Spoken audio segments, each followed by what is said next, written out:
உலகெங்கிலும் பல்வேறு நாடுகள் எப்படி கல்வி, மருத்துவம், தடையற்ற மின்சார பகிர்வு, சாலை ஓடுதல், பராமரித்தல், தரமான போக்குவரத்து, குடிநீர் பகிர்வு, கல்விக்கேற்ற வேலையை கொடுத்து உயர்வான வாழ்வு, இதையெல்லாம் எப்படி செறிவாக நிறைவாக நிர்வகிக்கிறது என்பதை ஆய்ந்தறிந்து வாசித்து நேசித்து பார்க்கிற போது இந்த நாடுகளைப் போல ஏன் என் தாய் நாட்டை மாற்றி படைக்க முடியாது, கூடாது என்ற பெரும் கனவுதான் உங்கள் பிள்ளைகளை இந்த களத்திலே உந்தி தள்ளுகிறது, பின்னிருந்து முன்னோக்கி ஓடச் செய்கிறது. புரட்சி என்று படித்திருப்பீர்கள், மாற்றம் என்று வாசித்திருப்பீர்கள். அதெல்லாம் வெறும் வரலாற்றின் பக்கங்களை நிறைத்திருக்கிற வார்த்தை மட்டுமல்ல, சாமானிய மக்கள், எளிய மக்கள் நம்மால் நிகழ்த்தப்படக்கூடிய ஒன்றுதான் என்பதை நீங்கள் அறிவீர்கள். உலகெங்கிலும் புரட்சி, மாற்றம் மன்னர்களாலோ, ஜமீன் திவான்களாலோ, மந்திரிகளாலோ நிகழ்த்தப்பட்டதல்ல என் பெற்றோர்களே, நம்மை போன்ற சாதாரண மக்களால் நிகழ்த்தப்பட்டதுதான். அப்படித்தான் உங்கள் பிள்ளைகள் ஒரு மாபெரும் புரட்சியை இந்த மண்ணிலே முன்னெடுக்கிறோம். நீண்ட காலமாக இந்தியம், திராவிடம் என்று பேசி என் நிலத்தின் வளத்தை, என் மண்ணின் மக்களின் நலத்தை கெடுத்து எங்கள் உரிமையெல்லாம் பறித்து அன்னை நிலத்திலே எங்களை அடிமையாக, ஏழ்மையாக, வறுமையாக வாழ வைத்த இந்த கொடுமையை துடைத்தெறிய வேண்டும் என்ற துடிப்போடும் தவிப்போடும் எளிய பிள்ளைகள் உங்களிடத்திலே இந்த களத்திலே நிற்கிறோம். இங்கே நாங்கள் ஒன்றை நீங்கள் கவனிக்க வேண்டும். உங்கள் பிள்ளைகள் எதற்காக வந்திருக்கிறோம் என்றால், ஆள் மாற்றம், ஆட்சி மாற்றத்திற்கு அல்ல. திமுகவை வீழ்த்தி அதிமுகவை அமரச் செய்வது, அதிமுகவை வீழ்த்தி திமுகவை அமரச் செய்வதல்ல எங்கள் கனவு. பிறகு அடிப்படை அமைப்பு, அரசியல் மாற்றம், ஆட்சியின் முறை மாற்றமே எங்கள் கனவு. இவரை உட்காரவை எடுத்துவிட்டு இவரை வீழ்த்துவது, இவரை அமரச் செய்து இவரை வீழ்த்துவதல்ல எங்கள் கனவு. வீழ்ந்த எங்கள் இனம் எழ வேண்டும் என்பதுதான் எங்கள் கனவு. ஆட்சி முறையின் மாற்றத்திற்கு வந்த லட்சியவாதிகள், வெட்கட்டிய கட்டடத்திற்கு வெள்ளையடித்தவங்க இந்த சீர்திருத்தவாதிகள் அல்ல. இந்த கட்டடத்தை இடித்துவிட்டு புதிய கட்டடம் கட்ட வந்த புரட்சியவாதிகள், லட்சியவாதிகள் என்பதை என் அன்பு சொந்தங்கள் புரிந்து கொள்ள வேண்டும். என்ன புரட்சி? வாக்குக்கு காசு கொடுத்தால் தான் வாக்கை பெற முடியும் என்கிற நிலையை மாற்றி, பணம் இருந்தால் தான் அரசியல் செய்ய முடியும் என்கிற நிலையை மாற்றி, மக்களுக்கு தன்னலமற்ற தூய உள்ளத்தோடு சேவை செய்ய வேண்டும் என்கிற மனம் இருப்பவனும் அரசியலில் வர முடியும், செய்ய முடியும் என்பதை நிரூபித்துக் கொண்டு வருகிறோம். இது மாற்று. இலவச அறிவிப்புகளை, கவர்ச்சி, பசப்பு, அந்த வெற்று திட்டங்களை அறிவித்தால் தான் மக்கள் மயங்கி வாக்கு தருவார்கள் என்ற நிலையை தகர்த்து, இலவசம் பெற வேண்டிய ஏழ்மை வறுமையில் இல்லாத என் மக்களின் வாழ்க்கை தரத்தை உயர்த்த வேண்டும் என்கிற கனவோடு உங்கள் பிள்ளைகள் இருக்கிறோம். இந்த மகனை பாருங்கள். இவன் மந்திரியின் மகனோ, முதலமைச்சரின் வாரிசோ மகனோ அல்ல. சாதி சொல்லி கட்சி தொடங்கியவனும் அல்ல. மதத்தை முன்னிறுத்தி அரசியலை ஆரம்பித்தவனும் அல்ல. பெரும் செல்வந்தன், லட்சக்கணக்கான கோடி, அதை பாதுகாக்க அரசியலுக்கு வந்தவனும் அல்ல. பிறகு படம் எடுத்து பிழைப்பதற்காக என் அப்பன் 150 ரூபாய்க்கு மிளகாய் மூட்டை விற்று பேருந்து ஏற்றிவிட்ட ஏழை மகன். படித்ததற்கு எப்படியாவது வீட்டின் வறுமை, வேளாண்மை இருக்கிறது, மாதம் 100 ரூபாய் அனுப்பிவிடும் மகனே போதும் என்றுதான் என் தந்தை என்னை அனுப்பிவிட்டார். படம் எடுத்து பிழைக்க வந்த மகன் படை கட்டி போராட வேண்டிய நிலைக்கு என்னை தள்ளியது என் முன்னாடி உட்கார்ந்திருக்கிற என் சொந்தங்கள் தான். படம் எடுத்தால் வருமானம், படையெடுத்தால் இனமானம். எதை செய்யலாம் என்கிற போது வருமானத்தை விட இனமானம் பெரிதென்று இந்த களத்திற்கு வந்த மகன். கட்சி ஆரம்பித்தது பதவிக்கு வர வேண்டும், 2-3 பொண்டாட்டி கட்ட வேண்டும், கட்டிய பொண்டாட்டிக்கு பெத்த பிள்ளைக்கெல்லாம் பதவி கொடுக்க வேண்டும் என்று வந்த பிள்ளைகள் அல்ல.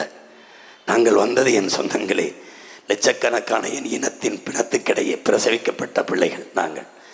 நாங்கள் தாலாட்டு கட்டு வளர்ந்தவர்கள் அல்ல. என் தாய் தந்தையரின் ஒப்பாரி ஓலத்திலே வளர்ந்த பிள்ளைகள். நாங்கள் இரத்தத்திலே என் மக்கள் சிந்திய இரத்தத்திலும் கண்ணீரிலும் கருக்கொண்டு உருவான பிள்ளைகள். இதயம் முழுக்க வலி, ஆவேசமாக கத்துகிறான், கோபமாக பேசுகிறான் என்றால் நீண்ட காலமாக என் இனம் தூக்கி சுமந்து வந்த வழியின் மொழிதான். இதயத்தில் நெருப்பு எரிகிற போது சில பொறிகள் வாய்வழியே வந்து விழும் என்கிறார்கள். அந்த நெருப்பு தான் உங்கள் மகனின் ஆவேசம். கண்முன்னே என் இனத்தின் துயரமும் வழியும் விரிகிற போது ஒரு இனம் தெரியாத வெறி என்னை ஆட்கொண்டு ஆவேசப்படுத்துகிறது. சாமி வந்து ஆடுவது போல அதுதான் என்னை இயக்குகிறது. அதில்தான் ஒரு மகன் தன் உடலாற்றலால் இப்படி உழைக்க முடியும் என்று நீங்கள் நம்புகிறீர்களா? 2 மணி நேரம் உறங்கி 6 மணி நேரம் ஒரு மகன் 30 நாள் 40 நாள் பேசி எப்படி வாழ முடியும்? மறுபடியும் சொல்லுகிறேன், உங்கள் பிள்ளை இதய துடிப்பில் வாழவில்லை, லட்சிய துடிப்பில் வாழ்ந்து கொண்டிருக்கிறேன். உடல் ஆற்றல் இல்லை, உள்ளத்தில் இருக்கிற வெறி இயக்குகிறது. வெறி எப்படி ஆரம்பிக்கிறானோ அப்படி 6 மணி நேரம் பேசினாலும் அதே வேகத்தில் பேசுகிறான் என்றால் இனந்தெரியாத ஒரு ஆவேசம் என்னை இயக்கும். என் பாட்டனிடத்திலே போய் வழிபட்டு நான் என்னை போருக்கு அனுப்பு என்று கேட்டேன். அவனிடத்திலே சொன்னேன், உன் பேரனை வெல்ல வைக்காது, என்னை ஜெயிக்க வைக்காது, நீ என்னடா நாட்டு மக்களுக்கு நல்லது செஞ்சிட போறான்னு கேட்டேன் திருத்தணியில். அப்போ நான் என்ன செய்ய, என்னோட வா, நீ வேலோட வா, நான் உன் தமிழோடு வாரேன், தெருவெல்லாம் விளையாடுவோம், வா, என்னன்னு பார்ப்போம். இந்த திராவிட பதர்களை சூறையாடுவோம் வாடான்னு பேரனும் தாத்தனும் பாட்டனும் நிற்கிறான். நீ வேற ஒன்றும் இல்லை 2016 தேர்தலில் போட்டிட்டோம், 4.5 லட்சம் வாக்கு தான், தோற்றோம். எங்கள் ஆத்தாளப்பே அண்ணன் தம்பிட்ட 4.5 லட்சம் வாக்கை வாங்கின ஒரு கட்சி 1.1 ஒரு விழுக்காடு தான். இந்த வாக்கை பெற்ற கட்சி ஏதாவது உயிரோடு இருந்திருக்கும்னு நீ நினைக்கிறியா? இல்லை. 234 தொகுதியில் நிறுத்த சீமானுக்கு ஆள் இருக்கா? இவனெல்லாம் ஒரு ஆளா அப்படி பேசினாங்க. 2019 18 லட்சம் வாக்கு, 5 விழுக்காடு. 2021 30 லட்சம் வாக்கு. 3வது பெரிய கட்சி திமுக. அதிமுக அதை தாண்டி 3வது ஒரு கட்சி. எப்படி ஓட்டுக்கு ₹1 கொடுக்கல, எவனும் மந்திரி மகன்ல. எப்படி என்ன நம்பிக்கை? எளிதில் வென்றவனின் இதயம் மலரினும் மெல்லிதா இருக்கும். தோற்று வென்றவனின் இதயம் இரும்பினும் கடினமா இருக்கும். எனக்கு தெரியும் வெற்றி எப்படி இருக்கும்ல, அந்த அருமை எனக்கு தெரியும். இப்போ 24 இந்திய நாட்டை யார் ஆள்வதில்லை, நான் போட்டியில இல்லை, நான் பிரைம் மினிஸ்டர் கேண்டிடேட் இல்லை, பிரதமர் வேட்பாளர் இல்லை. என் தம்பி அண்ணாமலை ஐயா மோடியை பிரதமராக வச்சு ஒரு கூட்டணி அமைச்சிட்டாப்புல, NDA. இவங்க இந்தியான்னு ஒன்று வச்சு ஐயா ஸ்டாலின், ராகுல் காந்தி அவங்கெல்லாம், ஐயா எடப்பாடி ஒரு கூட்டணி, உங்கள் மகன் மறுபடியும் அதே மாதிரி தனியாக ஒரு சவளப்பில் சப்ஸ்டியூட் வச்சுருப்பாங்கல்ல கபடி டீமில், கிரிக்கெட், அது மாதிரி. ஆனால் என்ன நடந்தது? 6 தேர்தலாக ஒரு சின்ன வச்சுருந்த விவசாயி, கண்ணா கிசான் விவசாயின்னு கொண்டு போனேன். அதை ஒருத்தனுக்கு கொடுத்து அதை சுயேட்சையாக போட வச்சு என் வாக்கை சிதைக்கணும்னு எனக்கு சின்னம் எல்லாம் எடுத்து தவிக்க விட்டு கடைசி நேரத்தில் ஒரு மைக்கை கொடுத்தான். இந்த மாதிரி ஒரு மைக்கு. இந்த மைக்கை வச்சு போராடிய மக்கள்கிட்ட கொண்டு போய் சேர்த்து 36 லட்சம் வாக்கை வாங்கி இந்தியாவை யாரால இந்தியா 3வது 4வது வெட்டியில் என் மைக் சின்னத்தை தேடணும். எனக்கு கொடுக்கும்போது மைக்கா இருந்துச்சு, பெட்டியில் வைக்கும்போது இங்கே 2 பொத்தானை வச்சுட்டான், சீப்பு மாதிரி ஆயிடுச்சு. குழப்பம். இந்த சுயேட்சைக்கு கொடுத்த வகையில் என் மைக்கு கீழே என் பழைய விவசாயி வச்சுட்டான். இது சீமாஞ்சம்னு 1 லட்சம் பேர் அதில் போட்டான். ஃப்ரீதா இல்லைன்னு இன்னும் 1 லட்சம் கோடி இருக்கும். அந்த வாக்கை வாங்கி தனித்து நின்று முழு இசைவு, அதாவது அங்கீகாரம் பெற்ற ஒரு மாநில கட்சியாக நாம் தமிழர் கட்சி உயர்ந்திருக்கிறது என்றால் இதுதான் வரலாற்றில் மாற்றம், புரட்சி. இந்த புரட்சியை செய்தவர்கள் என் பெற்றோர்கள், என் உடன் பிறந்தவர்கள், என் மக்கள், என் அன்பு சொந்தங்கள். 1.1 இருந்தவனை 36 லட்சத்துக்கு உயர்த்தியது மதிப்புமிக்க என் பெற்றோர்களின் வாக்கு, என் உடன் பிறந்தார்களின் வாக்கு. இப்பவும் 3வது கட்சியாக, பெரிய கட்சியாக உங்கள் மகன் நிற்கிறேன். 3வது இடத்தில் வைத்தவர்கள் நீங்கள் தான். நீங்கள் 1வது இடத்தில் இந்த மகனை வைக்கப் போவதும் நீங்கள் தான். இவ்வளவு தூரம் வந்து விட்டீர்கள். என் தலைவன் தான் சொல்லுவார், கடலையே கடந்துட்டோம், கரைதான் இருக்குது, கடக்க முடியாதா என்ன? அதை கடக்க வைப்பீர்கள் என்று அசைக்க முடியாத நம்பிக்கையில் இந்த களத்தில் நிற்கிறோம். கரூர் எதுக்கோ புகழ்பெற்ற ஒரு நிலம், அண்மையில் எதற்கு புகழ்பெற்றது என்று உங்களுக்கு தெரியும். வடிக்க முடியாத ஒரு பெருந்துயரம். இங்கே வந்தவர்கள் எல்லாம் பாட்டிலுக்கு 10 ரூபாய், பாட்டிலுக்கு 10 ரூபாய் என்று பாடினார்கள் ஒழிய அந்த பாட்டிலை மூடுவேன் என்று ஒருத்தரும் சொல்லவில்லை. உங்கள் மகன்தான் சொல்லுகிறேன், வந்த உடனே சாராய கடைகளை மூடுவேன், டாஸ்மார்க்கை மாற்று பனம்பால், தென்னம்பால், ஈச்சம்பால், மூலிகை சாறை திறப்பேன். கல் என்ற சொல்லை ஒழித்து மூலிகை சாறு, பனம்பால் இங்கே கிடைக்கும், தென்னம்பால் இங்கே கிடைக்கும், ஈச்சம்பால் இங்கே கிடைக்கும் என்று நானே விற்பேன். நானே பால் விற்பேன், நானே ஆட்டுப்பால், மாட்டுப்பால், எருமைப்பால் விற்பேன், நானே கழுதப்பால் விற்பேன். கழுதப்பால் படித்த இந்த தம்பி தங்கைகள், என் பெற்றோர்கள் கவனிக்கணும், உலகத்திலே விலை உயர்ந்த பால் கழுதப்பால் தான். 1 லிட்டர் 5000 ரூபா. கழுதையின் பாலாடை கட்டி தான் உலகத்தில் மிக உயர்ந்த விலைக்கு போகுது, பெரிய சந்தை. கழுதை யாரென்றே தெரியாத கழுதைகளாக நம்ம வாழ்ந்திருக்கோம் நினைக்கும் போது மனசு ரொம்ப வலிக்குது. அதனால நீ வந்தாவா வேலைக்கு, ஆனால் நான் வென்று கழுதை பண்ண வைப்பேன், கழுதை பால் எடுப்பேன், உலகம் பூரா ஏற்றுமதி செய்வேன். நீ வேலைக்கு வந்தால் உனக்கு கொடுப்பேன், இல்லைன்னு வர்ற பிள்ளைக்கு கொடுப்பேன். நீ கழுதைனா சாதாரணமாக நினச்சிட்டு அலையிற. உனக்கு எங்கே பொருளாதாரம் இருக்குன்னு என்ன தெரியும்? இப்போ தான் பரமத்தி வேலூரில் போட்டு காட்டினேன் எப்படி வேலை வாய்ப்பை இருக்குன்னு. இப்போ உனக்கு அண்ணன் என் கனவை காகிதத்தில் வச்சேன், நீ படிக்கலை, இப்போ என்ன செய்யணும்னு தெரியல, காட்சிப்படுத்தி என் கனவை உன் கண்ணு முன்னாடி விரிக்கிறேன். அப்போவாது என் மேலே உனக்கு நம்பிக்கை வருதான்னு பார்க்கத்தான். இப்போ இந்த நாட்டில் தரமாக இருக்க வேண்டியது, முதலில் இருக்க வேண்டியது கல்வி. அது தனியார்கிட்ட இருக்குது, அரசுக்கிட்ட இருக்கிறது தரமாக இல்லை. இப்போ நம்ம தரம் உயர்த்தி, தனியார் முதலாளிகளை விடவும் தரம் உயர்த்தி நம்ம பிள்ளைகளுக்கு கொடுத்துறோம். அது கட்டணம் இல்லை. மருத்துவம் ஒரு மகத்தான சேவை, அது என் மக்களுக்கு தேவை. அதை உலகத்தரம் என்பதை இனிமேல் தமிழ்நாட்டில் இருக்கிற மருத்துவ தரம்தான் என்று சொல்லுகிற அளவிற்கு தூக்கி தள்ளிடும். இப்போ கரூரில் கடகோடி கிராமத்தில், ஒரு ஏழை கிராமத்தில் என் ஆத்தாள் அப்பத்தாவுக்கு முடியலைனாலும் நாட்டின் பிரதம அமைச்சருக்கு என்ன மருத்துவம் கிடைக்குமோ, இந்த நாட்டில் முதலமைச்சருக்கு என்ன மருத்துவம் கிடைக்குமோ, அதை ஏழை அப்பத்தாவுக்கும் தாய்க்கும் அப்பனுக்கும் கடைகோடி மகனுக்கும் கிடைக்க செய்வதுதான் உண்மையான மக்களாட்சி. அதை உங்கள் பிள்ளைகள் செய்வோம், கட்டணம் கிடையாது. அதுக்கப்புறம் தண்ணீர், தூய குடிநீரை உன் வீட்டு வாசலில் கொண்டு கொடுத்துருவேன், தடையின்றி ஊற்றிடுவேன். தடை இல்லாத மின்சாரம் தருவேன், ஆனால் கட்டணம் வசூலிப்பேன். உற்பத்திக்கார காசை எடுத்துக்கிடுவேன். தடை இல்லாமல் எரிகாற்று கொடுப்பேன், சிலிண்டர் தடை இல்லாமல் தருவேன். நானே உற்பத்தி செய்து தருவேன், நானே தருவேன். வெளிநாட்டை எதிர்பார்த்து காத்திருக்க மாட்டேன். இந்த மாதிரி நானே செய்வேன், உன் கரூர்லேயே செய்வேன், கரூர்லேயே தயாரித்து உனக்கு கொடுத்துருவேன். ஆனால் காசு இல்லாமல் இல்லை, உற்பத்திக்கு ஆகிற செலவு எவ்வளவோ அதுக்கு கொடுப்பேன். கட்டணம் இல்லாமல் எதை கொடுப்பேன்? கல்வி, மருத்துவம், குடிநீர், இது 3 தான் கட்டணம் இல்லாமல் தருவேன். ஏன் அன்னை இலவசங்கிற சொல்ல உச்சரிக்கலை? அந்த சொல்லையே நிலத்தில் இல்லாத ஒழிப்பேன். புரியுதுன்னு நினைக்கிறேன். எது அடிப்படை தேவை? கல்வி தந்துடுறேன், படிச்சுட்டு வா, வேலை தந்துடுறேன், சம்பளம் தாரேன், மகிழ்ச்சியா வாழு, பெருமையா வாழு. ஏன் கையேந்தின பரம்பரையில் வந்தா, கொடுத்தவன் பரம்பரையில் வந்தா. எப்படி? வாங்கினவன் பரம்பரை இல்லடா, நீ கொடுத்தவன் பரம்பரைடா, கொடுத்தவன் பரம்பரை. நீ எதுக்கு கையேந்தி நிற்கிற? இந்த நாட்டில் இல்லாத வளம் என்ன? உலகத்துக்கு சோறு போட்ட கூட்டமாடா, நீ எதுக்குடா இலவச அரிசிக்கு நிற்கிற? தரமான அரிசியை நான் உன் மகன் தாரேன், உன் பையன், உன் புள்ள தாரேன், உன் கூட பிறந்தவன் தாரேன். ஆட்சிக்கு வந்தவன குறிஞ்சி, முல்லை, மருதம், நெய்தல், அங்காடின்னு தெருவுக்கு திறந்து வச்சுருப்பேன். நீ கிழங்கு, முட்டை, கொசு அதெல்லாம் வாங்கினோம்னா அங்கே குறிஞ்சி அங்காடி போ. பால், முட்டை அதெல்லாம் வாங்கினோம்னா இங்கே போ. பால், தயிர், மோரெலாம் முல்லை அங்காடிக்கு போ. இந்த நெல், அரிசி, பருப்பு இதெல்லாம் வாங்கின காய்கறிலாம் நம்ம மருதம் அங்காடிக்கு போ. மீன், கருவாடு, நண்டு, இறாலாம் வாங்கினோம்னா நெய்தல் அங்காடிக்கு போ. ஒரே விலை, தரமான, எல்லாம் தரமாக இருக்கும், நம்பி வாங்கலாம். ஏன்?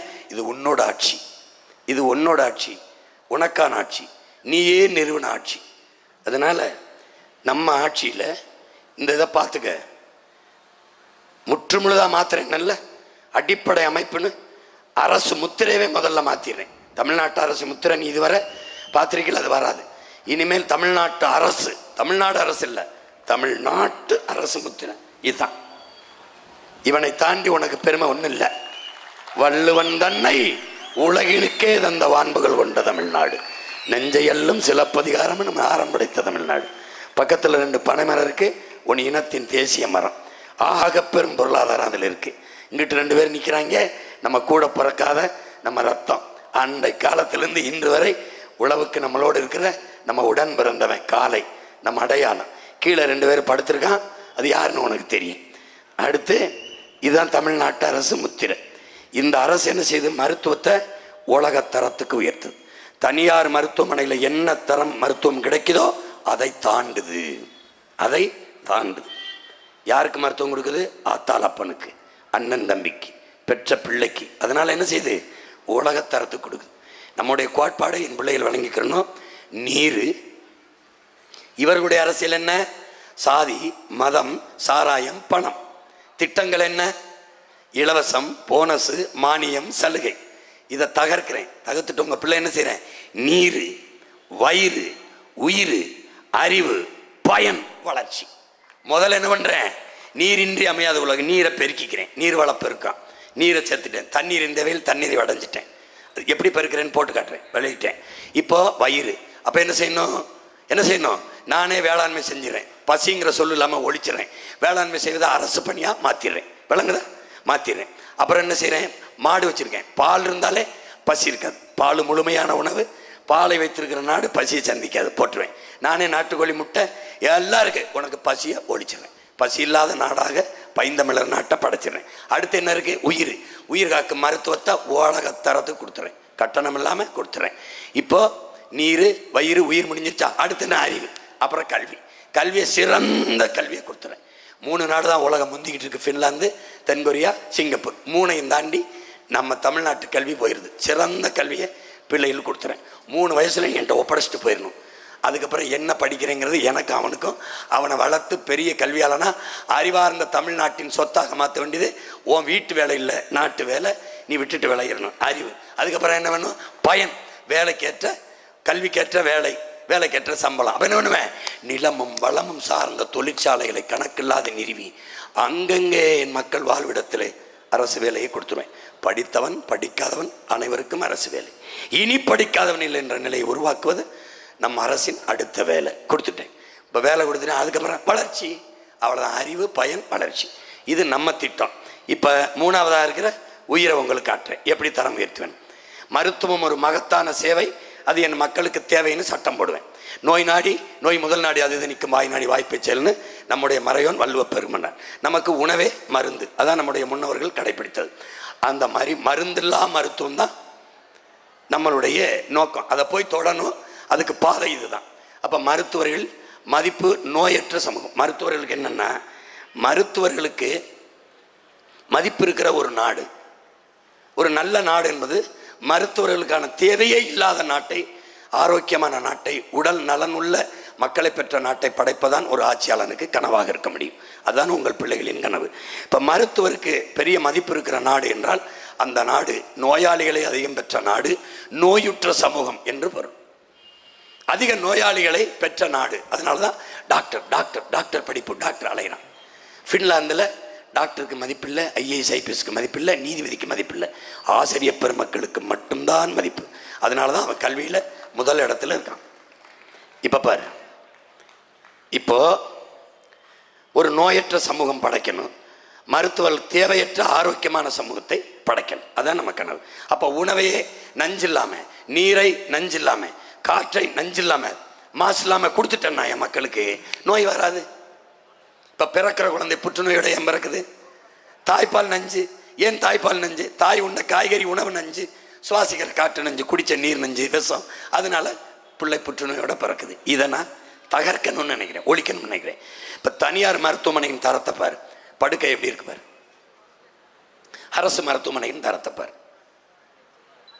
எப்படி இருக்கு.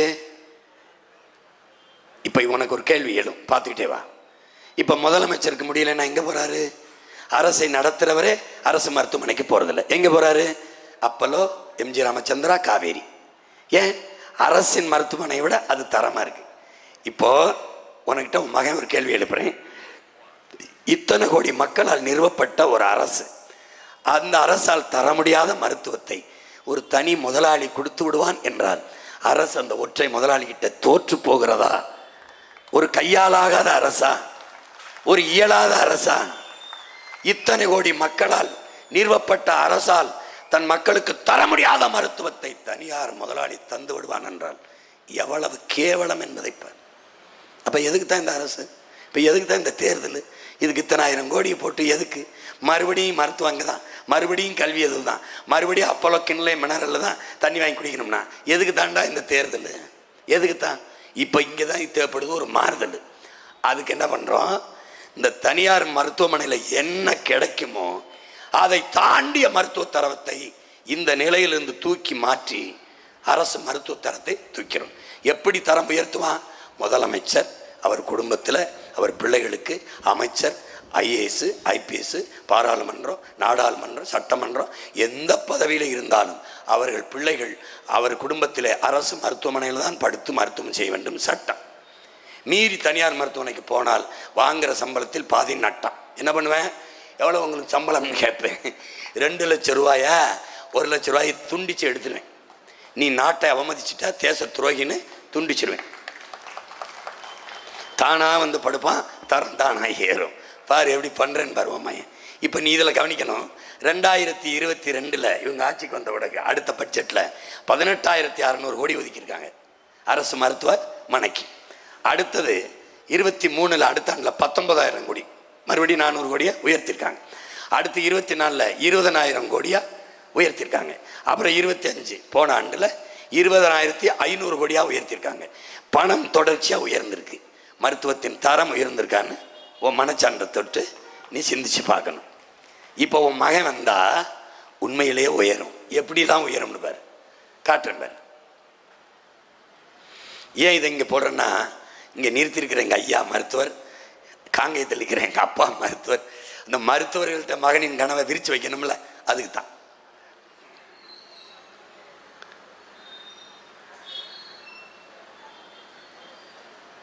இதெல்லாம் இங்கே நம்ம ஒரு மருத்துவமனை பிணவர மாதிரியே இருக்கும். 2 ஒரே மாதிரி தான் இருக்கும். மருத்துவமனை கீழே நோயாளி படுத்திருக்கேன், மண்டையிலேருந்து விடிஞ்சு விழுகுது சோறு, மேலே சோறு. அதனால தான் போய் படுக்க மாட்டேங்கிறாங்க, தனியாற்ற போயிடறாங்க. எப்படி இதெல்லாம் என்னன்னு பாரு, என்னன்னு பார்த்தியா? மருத்துவமனை. நீ விஷத்தை குடிச்சாக வேண்டியதில்லை, போய் பாடு கொண்டுருவான்.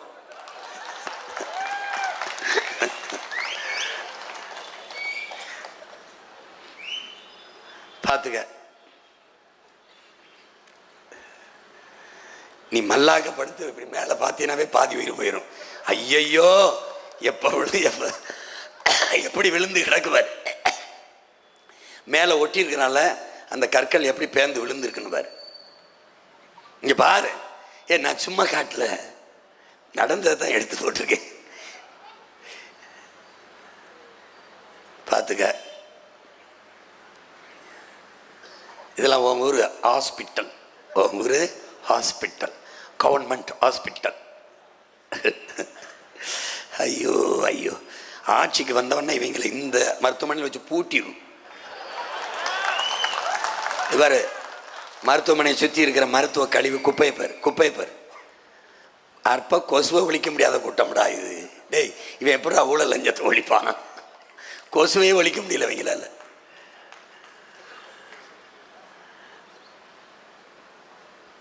இது உன் அண்ணன் உனக்கு காட்டுறது பொழுதுபோக்கு படம் இல்லை, நல்ல பொழுத ஆக்கிற படம். கவனி ஆழ்ந்து பாரு, எப்படி இருக்குன்னு பாரு. ஒரு நாட்டில் மருத்துவமனை, கீழ்ப்பாக்க அரசு மருத்துவரில் மின்தடை. எந்த ஒரு நொடி கூட மின்சாரம் தடை இல்லாமல் கொடுக்க வேண்டிய இடம் மருத்துவமனை. என்னுடைய தலைவன், ஏன் எங்களுக்கு உயிரானவன், போர்க்காலத்தில் சிங்களன் வந்து நமக்கு மின்சாரத்தை தடை விதிச்சிட்டான் ரொம்ப நாளைக்கு முன்னாடி. அவரே உற்பத்தி செய்த பெட்ரோல் டீசலை வச்சு மின்சாரத்தை உற்பத்தி செய்து தன் நாட்டு மக்களுக்கு கொடுத்தார். இறுதி போர் தலைமத்தில் அந்த சூழலில் ஐயா கருணாநிதி, அம்மையார் ஜெயலலிதா காலத்தில் எல்லாம் தடையின்றி பெட்ரோல் டீசல், அரிசி பருப்பு, மாத்திரை எல்லாம் போய் கொண்டு இருந்தது. இவர் வந்தவனை கடற்கரையை இறுக்கி மூடிட்டார், ஒன்றும் போகல. அப்போது எங்கள் அண்ணன் நாங்கள் சொல்கிறோம், நாங்கள் இருட்டுக்குள்ளே தான் இருந்தோம். சும்மா இந்த அரிக்கன் விளக்கு, இந்த கையில் மின்கல விளக்கில். இப்போ என்ன சொல்கிறாரு, நம்ம இருட்டில் இருக்கலாம்ப்பா, போரில் காயம்பட்ட பிள்ளைகள் மருத்துவமனை இருக்காங்க, அவங்களுக்கு நான் தடையின்றி மின்சாரம் கொடுக்கணும்ல. அது இந்த பெட்ரோல் டீசல் மண்ணெண்ணெயை வச்சு தான் நான் உற்பத்தி செஞ்சு கொடுத்தேன். அதை வரவிடாமல் இவர் தடுத்துட்டாரே, அதை கொஞ்சம் பேசி ஏதாவது ஒரு ஓரத்தை தளர்த்தி விட முடியுமா? அந்த அம்மா இருக்கும்போது எனக்கு எதுவுமே தடையின்றி வந்துச்சு. இவர் வந்தவொடனே சுத்தமாக இறுக்கி மூடிட்டார். அந்த சூழலில் கூட தன் மருத்துவமனைக்கு தடையற்ற மின்சாரம் கொடுக்கணும்னு நினைச்சவன் என் தலைவன். புரியுதா உங்களுக்கு? தனக்கு விளக்கு இல்லைனாலும் வெளிச்சம் இல்லைனாலும் பரவாயில்ல, என் நாட்டு மக்களுக்கு கொடுக்கணும்னு நினச்சான். அந்த தலைவனின் பிள்ளை இங்கே பாருங்க, மருத்துவமனையெல்லாம் பாரு, பிள்ளை பிறந்து எப்படி கிடக்குதுன்னு பாருறா. பிறந்த பிள்ளைய எலி அடிச்சு பிடிச்சிடா, மருத்துவமனையில் எலி அடிச்சு பிடிச்சி பெத்த பிள்ளைகளை எப்படி வச்சிருக்கேன் பாரு.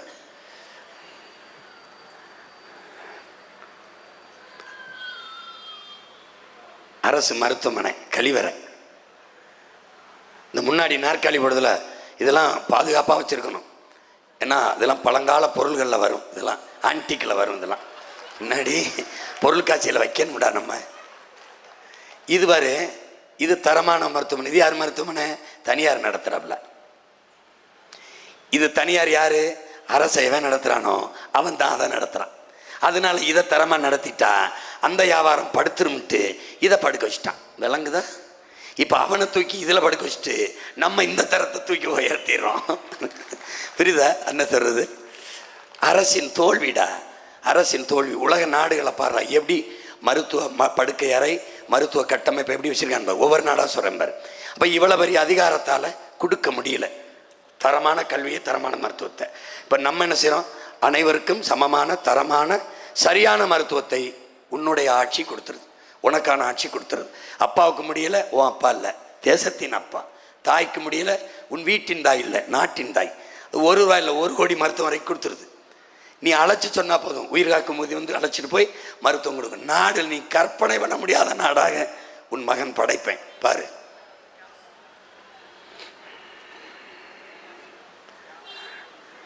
தமிழ்நாட்டு அரசு பல்நோக்கு மருத்துவமனை உலக தரத்துக்கு கொண்டு போகிறோம். எந்தெந்த நாடுகள் போல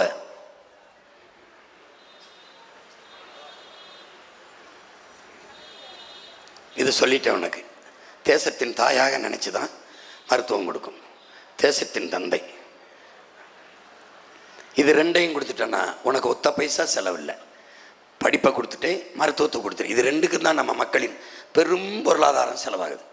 பிள்ளைக்கு முடியல என்ன பண்ணுறது? அப்பாவுக்கு முடியலையே, ஐயோ 2 லட்சம் கேட்குறானே 3, அதெல்லாம் 1 பைசாவும் இல்லை, நிம்மதியாக நான் பார்த்துக்கிறேன். இதில் என்ன கவனிக்கணும்? இந்த நாட்டில் மருந்தில் தரம் குவிந்தால் மருத்துவமனைகளின் பெருக்கம் குறைஞ்சிருக்கும், மருத்துவத்தில் தரம் இருந்தால் மருந்துக்கான தேவை குறைஞ்சிருக்கும். ஆனால் ரெண்டும், மருத்துவமனைகளும் மருந்து கடைகளும் எண்ணிக்கை பெருகிக்கொண்டே போனால் ரெண்டிலுமே தரம் இல்லை, நோயாளிகள் பெருகிக்கொண்டே இருக்கிறார்கள் என்று பொருள். உனக்கு விளங்குது பாரு.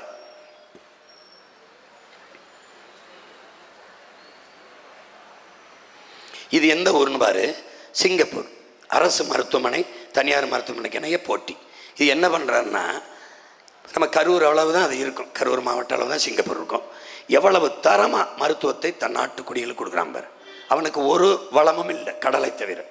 நமக்கு என்ன வளம் இல்லை?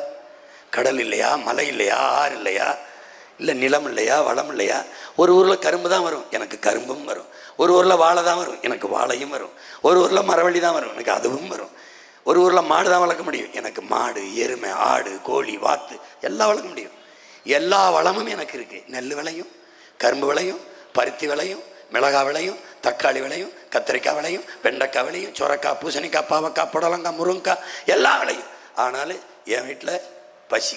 பார்த்துக்க தரத்தை சிங்கப்பூர் எப்படி கொடுக்குறான்னு பாரு. இந்த தரத்தை தூக்குறோம்டா, இதை தாண்டி எடுக்கிறோம்டா. நம்ம ஊரில் அரசு மருத்துவமனையில் படுத்தா தான் பொழைப்பம்ங்கிற நிலையை உருவாக்குறோம்டா பாரு. அவனுடைய அறைகளை பாரு. இது மலேசியா சின்ன நாடு தான் மலேசியா பாரு. இந்த மலேசியா மருத்துவமனையை பாரு. சும்மா போய் ஒன்றுமே உடம்புக்கு ஒன்றும் இல்லைனாலும் சும்மா போய் படுத்துட்டு வருவோம்னு தோணும். அமெரிக்கா பாரு, கடுமையான தர கட்டுப்பாடு, ஒரு குறை இருக்க முடியாது பார்த்துக்க. இது இங்கிலாந்து. என் தம்பியெல்லாம் எனக்கு அழைச்சி பேசுவாங்க, எங்கடா விட்டா ஒரு வாரம் காணான்னா. சும்மா மருத்துவமனையில் படுத்துருந்தேனே. ஏன்டா என்ன? ஒன்றும் இல்லை, சும்மா படுத்துருந்தேன். 5 ஸ்டார் ஹோட்டல் மாதிரி இருக்கும்னே, நல்லா பார்த்துக்குருவாங்க டாக்டர் நர்ஸ் எல்லாம். நம்ம அப்படியே போய் படுத்துட்டு சாப்பிட்டு ஜாலியாக வரும்னே. அவன் பிக்னிக் மாதிரி போயிட்டுருக்கான். நீ போயிட்டு போனமா வந்துக்கிட்டு இருக்க. நீ பாரு, திரும்பி பாரு, பிரிட்டன், இங்கிலாந்து அவன் மருத்துவ கட்டமைப்பு பாரு. இது சீனா, மேம்பட்ட தொழில்நுட்பம். அப்படின்னா என்னன்னா, பூகம்பம் வந்தால் கூட இந்த மருத்துவமனை கிடையாது. சொல்றது பத்தியா, நோயாளிக்கு எவ்வளவு முக்கியத்துவம். பூகம்பமே வந்தாலும் இந்த கட்டடம் எது இடிஞ்சு விழுந்தாலும் விடாது. அவ்வளவு தரம், அவ்வளவு மேம்பட்ட தொழில்நுட்பத்தில் கட்டியிருக்கான்.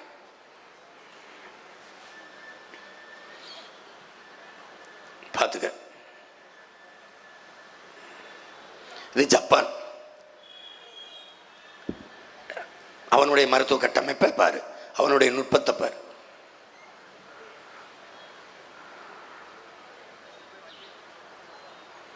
ஜப்பான்.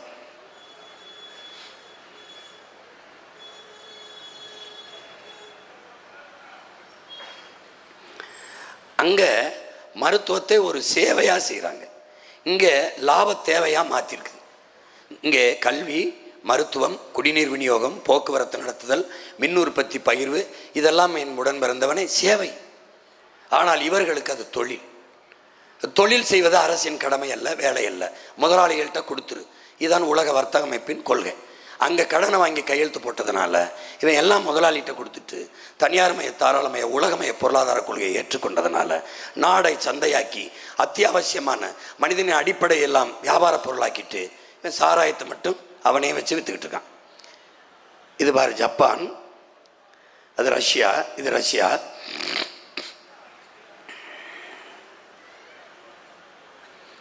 ஒவ்வொரு நாடும் எப்படி தன் நாட்டு மக்களுக்கு மருத்துவத்தை கொடுக்குதுன்னு பாரு.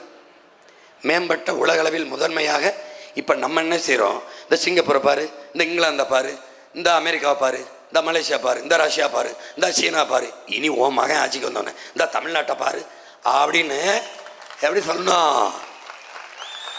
அமெரிக்காவில் சொல்ல வைக்கணும், சீனாவில் சொல்ல வைக்கணும், சிங்கப்பூர்ல இருந்து பேசணும். ஆயா தமிழ்நாட்டுக்கு படையெடுத்து வரணும். ஏன்? உலக தரத்தை தாண்டிய தரத்திற்கு கல்வியை ஒரு தமிழ் மகன் தன் தாய் நிலத்தில் கொடுத்தான்னு வரலாறு வரணும். அதனால மாத்திரம் தலைகளை மாத்திரம் உலக தரத்திற்கு மருத்துவத்தை கொடுக்குறோம்.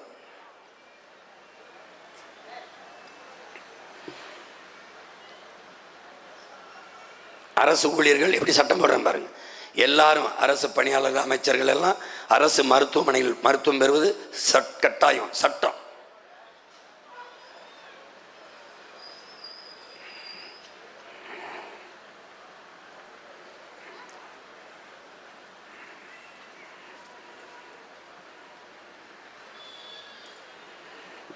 முதல்ல சொன்னேன்ல, சம்பளத்தில் பாதி எடுத்துட்டு போயிடுவேன்.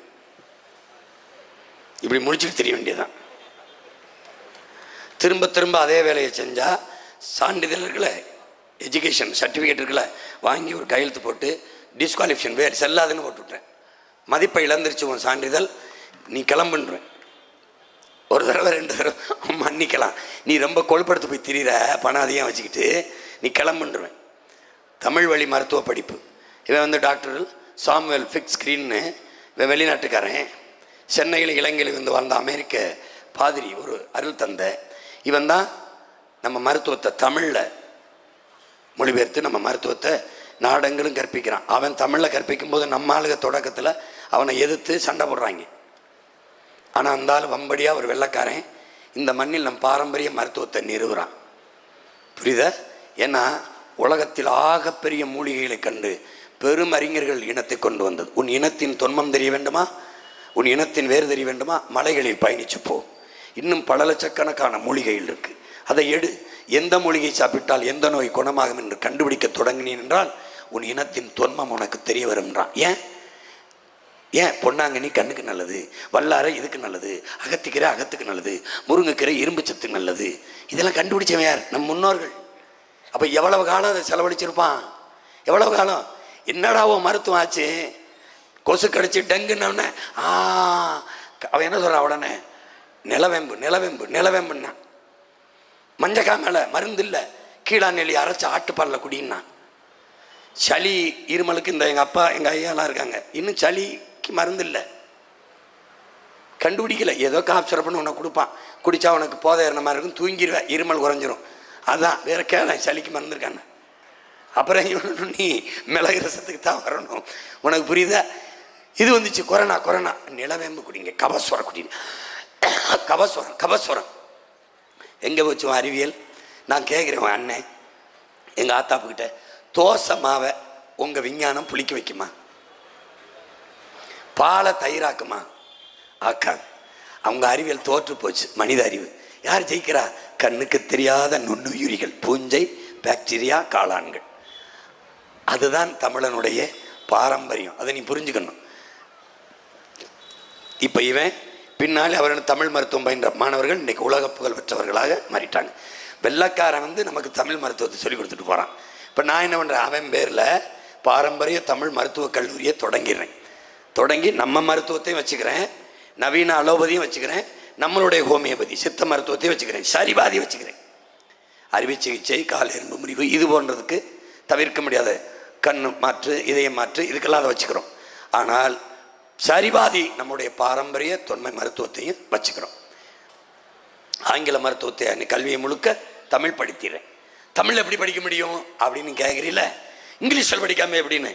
அதை நீ பிரான்ஸில் கேட்பியா, நீ ரஷ்யாவில் கேட்பியா, நீ சீனாவில் கேட்பியா, நீ ஜப்பானில் கேட்பியா, அல்லது தென்கொரியாவில் வடகொரியாவில் கேட்பியா, அல்லது சிங்கப்பூரில் கேட்பியா? எங்கே கேட்ப?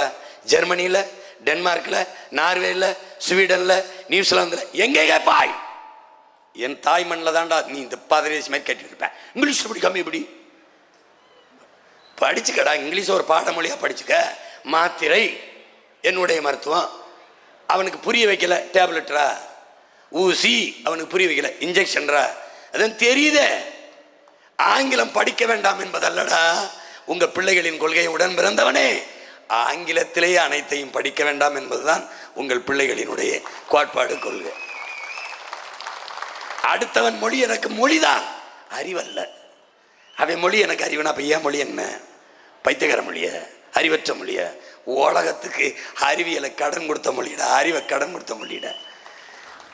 டே, இவன்லாம் என்ன செய்யணும்னு தெரியாத காலத்தில் 2000 ஆண்டுக்கு முன்னாடி ஓடுற நீரை தடுத்து பாசனத்திற்கு பயன்படுத்த கல்லணையை கட்டிய பெருவளத்தானின் பேரனும் பேத்திமிடா நம்ம. பைத்தியக்காரா, தண்ணி இப்படி தாண்டா பாயி, இப்படிதான் இறங்கும், கீழே இருந்து ஏற்றாண்டா ஒருத்தன். அறிவியலும் இல்லை, தொழில்நுட்பம் இல்லை. நம்ம பாட்டன் காலிங்கராயன் கீழே இருந்து தண்ணியை மேல் நோக்கி ஏற்றி அணையை கட்டி பாசனத்துக்கு பயன்படுத்திய பெருமகன் நம்முடைய பாட்டன் காலிங்கராயன். பைத்தியக்காரா, தற்போது இருக்கிற நோயாளி படி 30,000 மக்களுக்கு ஒரு ஆரம்ப சுகாதாரம்னு இருக்குது. அதை எண்ணிக்கையை நம்ம கூட்டுறோம். அப்போ 10,000 பேருக்கு ஒரு ஆரம்ப நிலையம், தொடக்க மருத்துவ மையம்னு கொண்டு போகிறோம். இப்போ 24 மணி நேரம் இயங்கும். மருத்துவர்கள் பணி சுழற்சி முறையில் பணியாற்றுவார்கள்.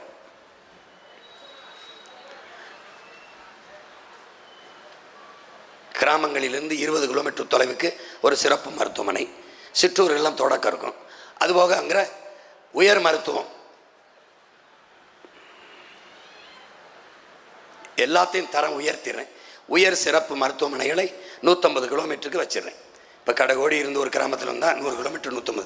கரூரில் ஒரு பெரிய உயர் சிறப்பு மருத்துவம் வச்சாலே இப்போ குளித்தலை, இங்கே கிருஷ்ணராயபுரம், இந்த பக்கம் இருக்கிற எல்லா மக்களுக்கும் அது கிடைக்கிற மாதிரி பண்ணிடுவேன். அப்படி செஞ்சிடறோம். சென்னையை தலைமை மருத்துவமாக கொண்டிருக்கிறத மாற்றி உங்களுக்கு மையம் சொல்லியிருக்கிறது தெரியும். தலைநகரே 5 தலைநகரமாக பிரிச்சிடுறேன். தலைநகரை மாற்றுவோம், தமிழகத்தை மாற்றுவோங்கிறதா முதல் கோரிக்கை, இது கோட்பாடை. அதை நான் சொல்லும்போது சிரித்தார்கள். ஐயா ஸ்டாலின் வந்து தலைநகர், அந்த தலையை எடுத்துட்டு 5 நகரங்களை உருவாக்குறாப்ல, நவீன நகரம். அதுதான் நான் சொல்கிற தலைநகரம். அது நிர்வாகத்தையும் அதிகாரத்தையும் பரவலாக்கிறேன் ஒம்பில்ல. இப்படி பல நூறு படுக்கையில் கொண்ட தரம் உயர்ந்த கட்டட அமைப்பு சேவையை கொண்டு வந்துடுறேன். 24 மணி நேரம் வெளிநோயாளிகள், புறநோயாளிகள் உள்ள வந்து மருத்துவம் பார்க்கலாம். காலையில் தான், மாலையில் தான் இல்லை. மருத்துவர்களை சுழற்சி முறையில் பணிக்க மருத்துவம். நீ கேட்ப இதெல்லாம் படிக்க மருத்துவர்களுக்கு என்ன பண்ணுவாங்கன்னு. நீட்டை வச்சுருக்கேன்னு, நீட்டை வேற எங்கேயாவது நீட்டுன்னு உன் மகன் வந்தோன்னு சொல்லுவேன். நான் எப்படி சண்டை போட்டு நிறுத்துறேன்னு பாரு. அது தனியாக போட்டு காட்டுறேன். இதில் வருதா? இதில் வரல. தனியாக போட்டு காட்டுறேன் பாரு. நீட்டை எதுக்காக உன் மகன் எதிர்க்கிறேன், ஏன் அதை தடுக்கணும்னு நினைக்கிறேன், அப்படின்னு நான் சொல்கிறேன். அது தனியாக போட்டு காட்டுறேன், நீ வலைவெளியில் பாரு. 16,400 நோயாளிகளுக்கு ஒரு மருத்துவர் என்று இருக்கிறத மாற்றி நம்ம குறைக்கிறோம். 1000 நோயாளிகளுக்கு ஒரு மருத்துவர் என்று மாற்றுறோம். மருத்துவர்களை உருவாக்கிக்கிறோம். நம்ம கனவு வந்து நோயாளிகள் இல்லாத ஒரு நாட்டை படைக்கிறதான், நோயாளிகளின் எண்ணிக்கையை குறைக்கிறதான். மருத்துவர்களின் பணி நோயாளிகளின் நோயை குணப்படுத்துவதல்ல, நோயாளிகளே உருவாகாத ஒரு சமூகத்தை உருவாக்குவது தான் மருத்துவர்களின் சேவை. முறைகேடுகள் தடுக்கப்படும். அந்த மக்கள் வரவை காத்து வைக்கிறது, இந்தாம்மா அங்கிட்டு போய் நில்லு, ஏய் என்னம்மா இந்த 500 கூட எல்லா இடத்துலையும் சிசிடிவி பொருத்திருப்ப நீ தப்பிக்க முடியாது. எல்லா இடத்துலையும் கண்காணிப்பு கருவி வச்சிருப்பேன். நீ வீட்டுக்குள்ளே வரமாட்டேன், வீட்டை விட்டு வெளியில் வந்துட்டுனா உன் பின்னாடியே வருவேன். தாலி அக்கிறது, தோடாக்கிறது, பொம்பளை பிள்ளை கையை பிடிக்கிறது, கல்லை விட்டுறது, குடிச்சு விட்டு ரோட்டில் போகிறது, 2 கண்ணு உன்னைய பார்த்துக்கிட்டே இருக்கு. ஏன் நாடங்களும் சிசிடிவி வச்சுருப்பேன், தப்பிக்கவே முடியாது. ஒரு தவறை செஞ்சுட்டு அடுத்த கால் எடுத்து வைக்கிறதுக்கு முன்னாடி ப்ரிவென்டிவ் ஃபோர்ஸ், குற்ற தடுப்பு கவலைப்பட வச்சுருக்கேன், வந்து தூக்கிடுவான் உன்னைய. நீ தப்பிக்கவே முடியாது. I am the real big boss. Real big boss இல்லை, ரியல் பிக் பாஸ். நீ செத்தா, நீ என் பிள்ளை அப்படி காட்டுக்குள்ளே தூக்கிட்டு போயிட்டா, அப்படி பண்ணிட்டா, என் பொம்பளை பிள்ளைய நீ தொட்டா அவ்வளோதான். தொட்டா ஒரு தோட்டா, போயிட்டு வா டாட்டா, முடிச்சு விட்றேன். மருந்து இல்லை, ஊசி இல்லை, அந்த பேச்சுக்கே நீ வேலை இல்லை. கண்காணிப்பு கருவி எப்படி பொறுத்திருக்க மாதிரி எல்லாத்தையும் ஒரு இடத்துல இருந்து பார்த்துக்கிட்டு இருப்போம். எல்லாத்தையும் பல பிரிவில் இருக்கு. இந்த கணினி நலவாழ்வு அட்டை எல்லாருக்கும் கொடுத்துருவோம். முதியோர்களுக்கு சிறப்பு கவனம், குழந்தைகளுக்கு சிறப்பு கவனம், தனித்தனி நோய்த்தன்மை மருத்துவம் குறித்த அட்டை நலவாழ்வு அட்டையில் ஒவ்வொருத்தருக்கும் பதிவேற்றப்படும். மாதம் ஒரு தடவை சோதிச்சுக்கிறங்க. இதுனா ரொம்ப முடியலன்னா மருத்துவர்கள் வீட்டுக்கு போவாங்க, பிரசவத்துக்கு முடியலைன்னா அங்கே போவாங்க. பிரிட்டன்லாம் அப்படி தான் இருக்குது. பிரிட்டன்லாம் அங்கே வந்து தான் சேவை செய்வாங்க. ஆண்டிற்கு ஒரு முறை உடல் பரிசோதனை செய்யல முறை செய்யப்படும். நீ வந்து உன் ஊருக்குள்ளே வாழ்விடத்தில் வந்து சோதிப்பாங்க, இல்லை அருகில் இருக்கிற சுகாதார மையத்தில் போய் நீ சோதிச்சுக்கலாம். அப்படிலாம் இந்த மாதிரி நடமாடும் மருத்துவ மையங்கள் இருக்கும். மருத்துவருக்கும் வந்து உனக்கு சோதிப்பாங்க, கட்டணம் இல்லாமல் செய்வாங்க. ஏன்னா நாட்டை ஆரோக்கியமான நாடாக படைக்கணும்னு உங்கள் பிள்ளைகள் ஏங்குறோம். அதுக்கு தான் முதியோர்கள் வந்து உடம்பு முடியல, பிள்ளைகள்லாம் விட்டாங்க தனியாக இருக்காங்கன்னு ஒரு அழைச்சி பேசுனா வந்து கொடுத்துரும். குழந்தைகளுக்கான மருத்துவத்தில் சோதித்து அவங்களுக்கான அட்டை கொடுத்துருவோம். ஒவ்வொரு முறையும் சோதித்து ஒவ்வொரு முறையும் அவங்களே அழைச்சி பேசுவாங்க. மருத்துவர்களே சோதனைக்கு ஏன் வரல, வர சொல்லுங்க பிள்ளைகளை. ஏன்னா நாட்டின் பிள்ளைகள், அவங்க கவனக்குறைவாக இருக்க முடியாது.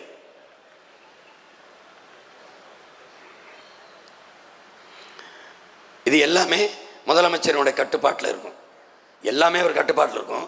இவர்கள் மாதிரி போலீஸு, இவர்கள் கட்டுப்பாட்டில் இருந்தும் போலீஸு கொலை செய்யும், போலீஸு கற்பழிக்கும், 2 வயசு பிள்ளையை கற்பழிக்க பார்க்கும். அதில் ஒன்று கேட்குறேன் பாருங்க, கஞ்சா வாங்கி குடிக்கிறான்ல, கொக்கைன் வாங்கி பயன்படுத்துகிறான்ல, அவனுக்கு தெரியுது எங்கே கஞ்சா கிடைக்குதுன்னு. அது ஏன் போலீஸுக்கு தெரியல எங்கே விற்கிறான்னு? குடிக்கிறவனுக்கு தெரியுது இங்கே விற்குதுன்னு, அதை பிடிக்கிறவனுக்கு தெரியலையே. எப்படி எப்படி?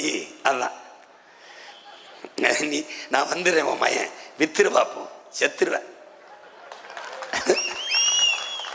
படாத பாடுபடுத்தி போயிடுவேன். இருட்டறைக்கில் வச்சு பச்சை மட்டையை வச்சு யார் அடித்தா எப்படி அடித்தான்னு தெரியாது, முது தோலை பிச்சிருவேன். பிச்சு உப்பு கரைசலை எடுத்துகிட்டு வந்து உடம்புல ஊற்றி விட்டேன்னு வச்சுக்க, வாழ்க்கையில் தவறு பண்ணணுங்கிற எண்ணமே வராது, கொண்டே வருவேன் உன்னையே. அப்புறம் மருத்துவ சாதனங்கள், இந்த செயற்கை ரத்த குழாய் ஸ்டன் வைக்கிறது எல்லாமே நம்மளே சாதனங்கள் தயாரிப்பு நிறுவனம் வச்சுருப்பேன்.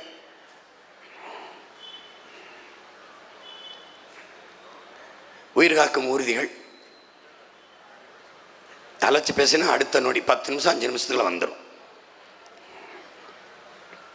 பல் மருத்துவம் ரொம்ப குறைவான மருத்துவமனை மருத்துவர் தான் இருக்காங்க, அதை கூட்டுறோம். ஏன்னா பல் அதில் இருந்து தான் உடம்புல இதன் வழியே தான் உணவு போகுது. அதில் நோய் இருக்கும்போது அந்த நோய் தொற்றி உள்ள வரவுனா பல்வேறு நோய்களை உருவாக்கிறது. பெரும் நோய் உருவாக்க காரணம் அதுதான். அதனால் பல் மருத்துவத்தை முதன்மை கொடுத்துறோம், முன்னுரிமை கொடுத்துறோம். ஒரு பல்வ மருத்துவக் கல்லூரி தான் இருக்குது, மருத்துவமனை மருத்துவக் கல்லூரி. நம்ம பல இதை தொடங்கிக்கிறோம். இந்தியாவில் 10,000 பேருக்கு ஒரு பல் மருத்துவர் என்று இருக்குது. அதை மாற்றி நம்ம 500 பேருக்கு இதை கூட்டுறோம். அந்த பல் மருத்துவர்கள் எண்ணிக்கையை கூட்டுறோம். மாவட்ட தலைநகர் தோறும் பல் மருத்துவமனைகள் தொடங்கப்படும். குருத்தன ஆய்வு, இதெல்லாம் மையங்கள் தொடங்கப்படும். மதுரை, கோயம்புத்தூர் முக்கிய நகரங்களிலெல்லாம் தொடங்கிடும். வணிக நோக்கில் முறையற்ற ஆய்வுகள் குருத்தன சேகரிக்கும் வங்கிகள் உருவாக்கப்படும்.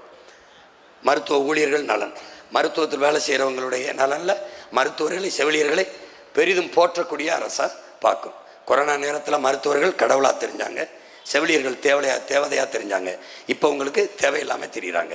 ஆனால் நம்ம ஆட்சியில் அப்போவும் மருத்துவர்கள் கடவுளாக தெரிவார்கள், அப்போதும் செவிலியர்கள் தேவதைகளாக தெரிவார்கள். கொஞ்சம் முன்னகர்த்துங்க,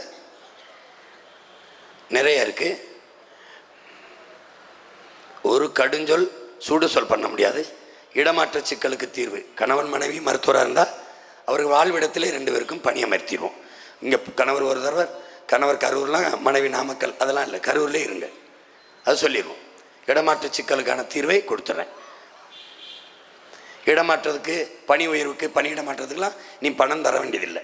தந்தினா நீ தான் உள்ளே இருப்ப, வாங்கினவன் இல்லை. புரியுதா? அவன் கேட்டா நீ ஏன் கொடுத்த, நீ ஏன் கொடுத்த, இங்கே வா உள்ளே இரு. மரபு சார்ந்த மருத்துவத்துக்கு முன்னுரிமை கொடுக்குது நம்ம அரசு. அதான் பாரம்பரிய மருத்துவம், சித்த மருத்துவம். அதுக்கு தமிழின் மரபு, உலகின் எதிர்கால மருத்துவம் சித்த மருத்துவம் தான். இது எல்லா நாடுகளும் இப்போ நம்மளை பின்பற்றி வருது. நாம் அதை கைவிட்டுட்டோம், நம்ம மறுபடியும் மீட்டு உருவாக்கம் செய்கிறோம். மூலிகை பண்ணைகளை உருவாக்குறேன் மலையடிவாரங்கள் எல்லாம். இது மாதிரி மூலிகை பண்ணைகள். அங்கே இருந்து நம்ம பாரம்பரிய சித்த மருத்துவர்கள் இருப்பாங்க. அங்கே போய் கேரளாவிலாம் இந்த முறை கைவிடப்படாமல் அது தொடர்றாங்க. நானே போய் 15 நாளாக இருந்து மருத்துவம் செஞ்சு வந்தேன். இந்த உணவு முறையிலிருந்து எல்லாத்தையும் மாற்றுறாங்க. அந்த முறையை நாடெங்கில் நான் திறந்து என் பிள்ளைகளுக்கு, என் பெற்றோர்களுக்கு எளிதாக கட்டணம் இல்லாமல் கிடைக்க செய்கிறேன்.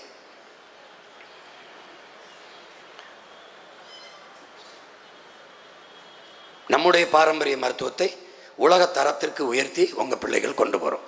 வேண்டிய மூலிகைகளை இந்த மருத்துவ வளாகத்திலே நம்ம விளை வச்சுக்கணும். போங்க, கொஞ்சம் வேகம் போங்க, நிறைய இருக்கு.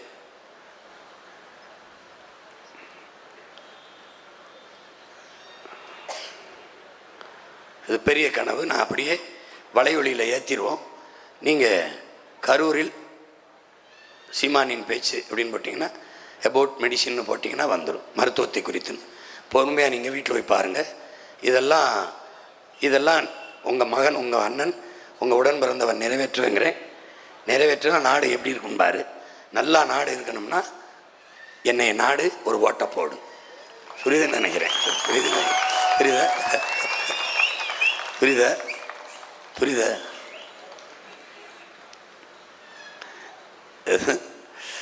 இது ஒரு வழி தான் இருக்குது.